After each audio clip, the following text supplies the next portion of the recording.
Hola chicas, ¿cómo están? Qué bueno volvernos a encontrar. Y en la cápsula de hoy vamos a hablar de ahorro, vamos a hablar de inversiones y vamos a hablar de emociones. ¿Y por qué emociones? Porque las emociones están en la mayoría de las decisiones que tomamos todos los días. Y también están en las decisiones que tomamos relacionadas con el dinero. Por eso vamos a hablar de las emociones. Hay una ciencia que se llama la neuroeconomía, que por ahí muchas conocen y otras no. Lo que nos invita es a aprender cómo es el comportamiento de la persona en las decisiones relacionadas con el mundo económico, ¿sí? Entonces, esta ciencia tiene 3 disciplinas: la psicología, las neurociencias y la economía. Y lo que trata entonces, como dijimos recién, es de ver cómo nos comportamos las personas cuando tenemos que tomar decisiones que están relacionadas con el mundo del dinero. Porque afectan nuestras emociones, nuestra historia influye en cómo vamos a decidir con respecto al dinero. Por ejemplo, si tuvimos un pasado que tuvimos problemas financieros, porque ya sea tuvimos problemas con un préstamo, tuvimos problemas con que tuvimos que salir con la chequera a cubrirnos para no caer en una quiebra, o porque perdimos en nuestros ahorros, entonces probablemente no querramos ni emitir un cheque, ni hacer un plazo fijo, ni tomar ningún riesgo. En cambio, si nosotros, nuestros amigos o nuestros familiares tuvieron una historia en su pasado donde, por ejemplo, pudieron comprarse su primera casa a través de un crédito hipotecario, o donde pudieron hacer inversiones y le fue bien, eso nos va a llevar a tomar otro tipo de decisiones financieras, ¿sí? Entonces hoy vamos a hablar de ahorro y de inversiones.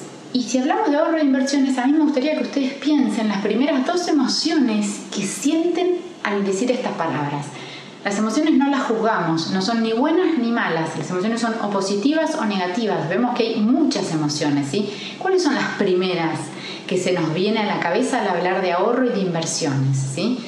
Una vez que podemos reconocer cuál es la emoción, lo que podemos ver es cuál es la intensidad con la que sentimos esa emoción. Está estudiado que la mayoría de las emociones que están relacionadas con el dinero son emociones negativas, ¿sí? Puede ser ansiedad, puede ser angustia, puede ser ira, puede ser enojo, ¿sí? Esto es así, no está ni bien ni mal, es así. Está bueno que sepamos cómo es, para que nosotros, sabiendo esto, podamos aprender a gestionar nuestras emociones diferentes. Vamos a hablar de ahorro. ¿Y por qué hablamos de las emociones entonces con ahorro? Porque queremos ahorrar con inteligencia emocional.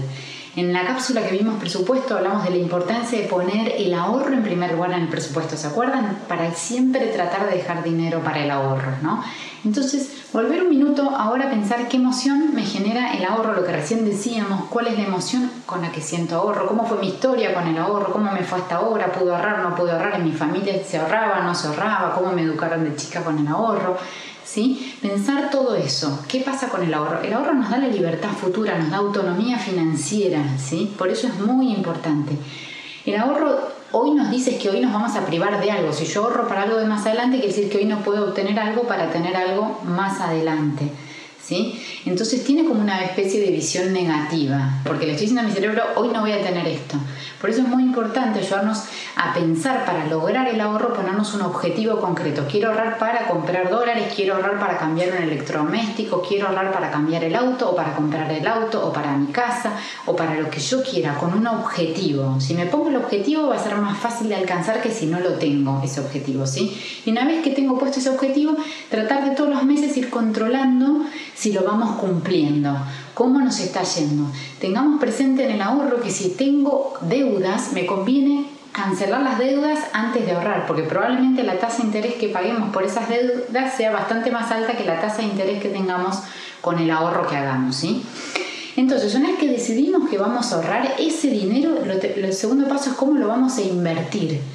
¿En qué instrumento financiero lo podemos invertir, ¿sí? Y al hablar de inversiones volvemos otra vez a pensar en qué emoción nos viene, cómo fue nuestra historia con las inversiones, qué actitudes tuvimos, si nos fue bien, si nos fue mal, si nunca hicimos inversiones, qué es lo que pasa con las inversiones. Se dice que cuando una persona vive emociones agradables, tiende a tomar inversiones más arriesgadas, ¿sí? Y a la inversa. En el gráfico que nosotros estamos viendo, ¿qué es lo que nos dice? Que por ahí una persona está entusiasmada, entonces se anima a hacer una inversión por ahí en el punto máximo de riesgo financiero, después le empieza a agarrar ansiedad, miedo, se deprime y vende todo cuando por ahí es en el punto máximo de oportunidad financiero. Entonces dice que por ahí la persona que se guía por las inversiones tiende a repetir esta curva hasta que termina quebrando. ¿Sí? Si nosotros somos inversores que nos guiamos por las emociones, nos puede pasar lo que dice este gráfico. Por eso es muy importante conocer cuál es nuestra emoción, ¿sí?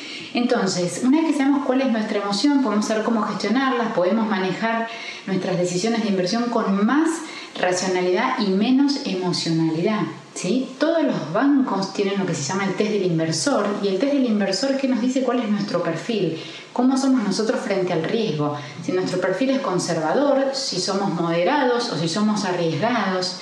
Esto quiere decir, si somos conservadores, quiere decir que vamos a preferir cuidar nuestro capital para no arriesgarlo. El que tiene un perfil más agresivo va a poner más en riesgo su capital porque quiere una mayor rentabilidad. Siempre a mayor riesgo, mayor rentabilidad, y también puedo tener una mayor pérdida. Entonces, si vamos a hablar de inversiones, vamos a tener en cuenta cuál es nuestro perfil como inversor, cuál es el plazo en el que yo voy a necesitar la inversión. Podemos hablar de que la necesito en un corto plazo, en un mediano plazo, en un largo plazo, y en función de eso voy a elegir una u otra opción, y vamos a tener en cuenta cómo vamos a diversificar nuestras inversiones para no quedarnos en una sola opción, ¿sí? Entonces, en función a nuestro perfil, por ejemplo, si yo quiero cuidar más mi capital, si tengo un perfil más conservador, el mercado me ofrece opciones, tenemos opciones financieras. A ver, siempre tengamos en cuenta una cosa: si yo dejo mi plata en pesos en la cuenta bancaria sin hacer nada, o en mi casa debajo del colchón, porque a mí me da seguridad tener el dinero a la vista, porque me da seguridad verlo, estamos perdiendo. No estamos cuidando la plata, sino que estamos perdiendo poder adquisitivo por la inflación que hay, ¿sí? Entonces siempre conviene hacer algo con el dinero. Si nuestro perfil entonces es conservador, podemos, digamos, de las inversiones más conocidas que hay está la compra de moneda extranjera, se puede invertir en un plazo fijo que después se va reinvirtiendo, se puede comprar oro, se puede poner en un fondo común de inversión cuya cartera esté formada principalmente por plazos fijos, y son opciones para un perfil más bien conservador.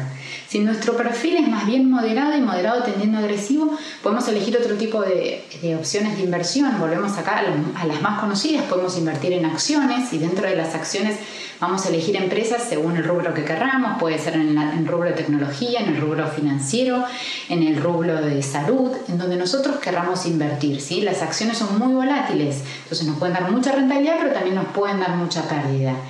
Podemos invertir, si no, en bonos, y los bonos los puede emitir tanto el Estado como las empresas privadas, ¿sí? Los bonos lo que nos dan son un título a través del cual nosotros prestamos el dinero, y ese título lo que nos dice es cuándo y cuánto es el monto que nos van a devolver y cuál va a ser la tasa de interés. Entonces hablamos de acciones, hablamos de bonos, podemos hablar de CDRs, que son certificados de acciones de empresas que están en el exterior, que sí se pueden comprar desde acá en pesos. Y otra opción de inversión que también puede ser es fondos comunes de inversión, como hablábamos en una opción conservadora, pero en esta opción más digamos arriesgada, hay fondos comunes que tienen su cartera compuesta básicamente por acciones o por bonos más arriesgados, ¿sí? Entonces es muy importante en el momento de invertir en que entendamos en qué instrumento estamos invirtiendo y cuál es el riesgo que ese instrumento trae, ¿sí? No hagamos inversiones que no entendamos. Si no las entendemos, busquemos asesoramiento. Es muy importante que entendamos. Entonces, para cerrar nuestra cápsula de hoy, veamos cuáles son nuestras emociones con el dinero, que aprendamos a registrarlas, que podamos gestionarlas, porque de esta forma vamos a poder tomar decisiones con mayor información, y esto nos va a ayudar no solo en el mundo financiero, sino también en el mundo personal. Gestionar mejor nuestras emociones nos va a llevar a poder terminar tomando mejores decisiones. Y recuerden, la mejor inversión que podemos hacer siempre es esta: aprender de finanzas. Me alegro muchísimo verlas y nos vemos en la próxima. Que estén muy bien. Gracias.